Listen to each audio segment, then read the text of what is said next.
Hello, welcome to Earn My Vote with Al Edmondson. Today I have Nick Bankston here to talk about issue 1, 2, 3, and 4. Nick, how you doing this morning? Good to see you, Al. Thanks Good, for having me. good, man. Thank you for coming by, man. Because I'm glad you're able to come here today to really talk about this issue because this is one of the issues that really involves our community support or input.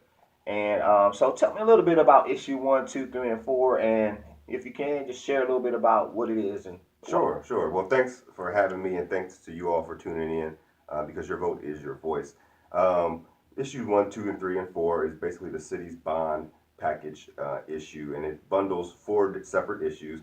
Issue 1, which is public safety, invest $70 million into our firefighters, our fire stations, fire trucks, new police cars, things of that nature. Issue 2, invest $110 million into our recreation and parks, rec centers, parks, and bikeways. Issue 3, invest $310 million into public service, which is, of course, resurfacing streets, building new sidewalks. And issue 4, which I think is the most important, continues to invest in safe, clean drinking water. It's $460 million for our public utility system. So a total package of $950 million. It's not a tax increase. It is a way for the city to borrow money to pay for infrastructure projects throughout the city, and then we pay that back over a period of time. So some of the things you said, for is investing in new cars for our public services, the police department, fire department, because their stuff is outdated. Exactly. And then will this give them the latest technology as far as equipping the car with different things and within the cars? Correct. And we are actually known around the country for our firefighters and our medics for having some of the best equipment. So most of that is going to be for new fire trucks and new medics that we see, and as well as police cars. So it does equip it with that new technology, as well as dash cams and things of that nature. All of our police cruisers, as well as equipment that goes inside of those medics.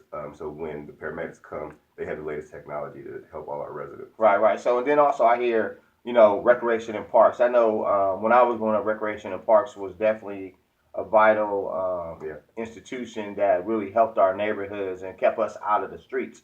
So by this new investment into the parks and recreation, will this allow, I guess, improvement in facilities as far as air conditioning, new things that they can have, new equipment for the kids to use?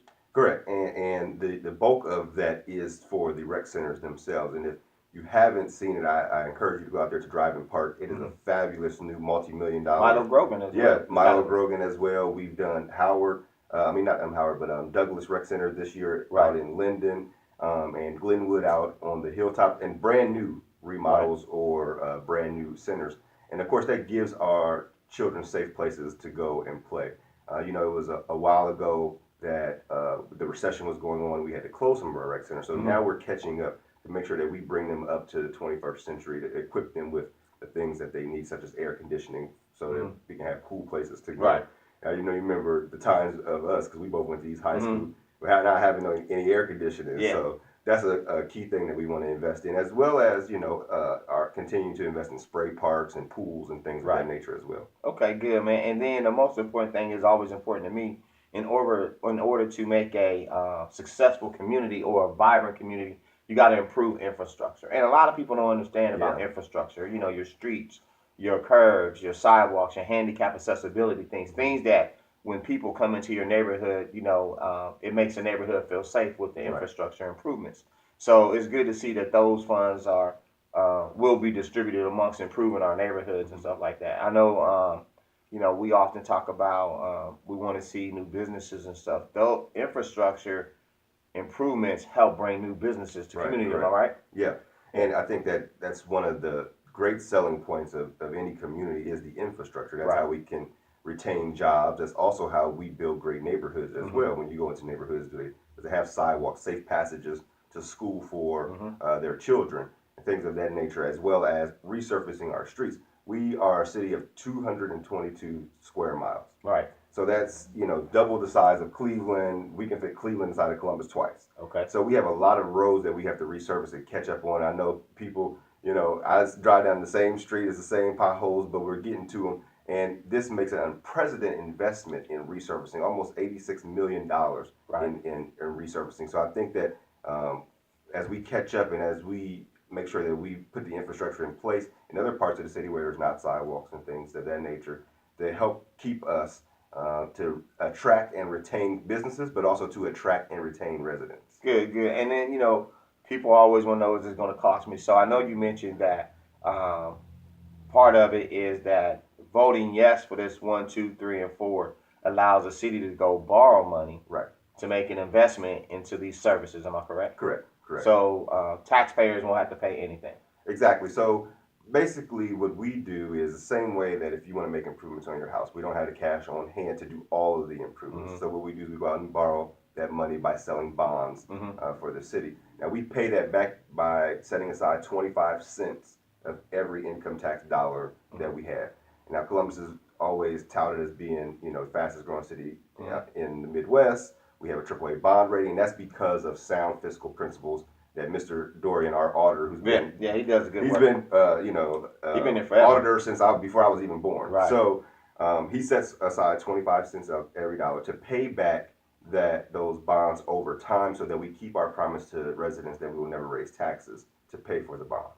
Great, great, man. Well, I think all this information is so important for the people that look at this channel or Earn My Vote with Al Edmondson, because people don't take time to read the real issues, but they listen to other people, listen to radio analysts. But this time they have an opportunity to see someone actually come and talk to them and share right here in this studio that we have here. Exactly. So, man, it's great having you here. So, is there anything else you want to say before we are about to go?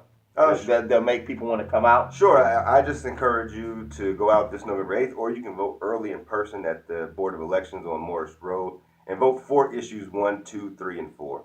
I understand it's a presidential election and we all want to go out and vote for our president, but the most important thing is right here at home and making sure that we have safe, clean drinking water for all of our children. And issues 1, 2, 3, and 4 ensures that, again, without raising your taxes. So I ask that you join me and a whole host of other people as well in voting yes this November on issues 1, 2, 3, and 4. Well, you heard it, folks. Earn My Vote with Al Edmondson today. Like I said, Nick Bankston, thanks for coming out and sharing, man. Thanks, man. This is so important to our community that we vote and take somebody out to vote. Like you say, get out early, vote, because this election is very important. So stay tuned. Got some more interesting stuff coming up on Earn My Vote with Al Edmondson. Peace. Give him a peace sign, man. All right.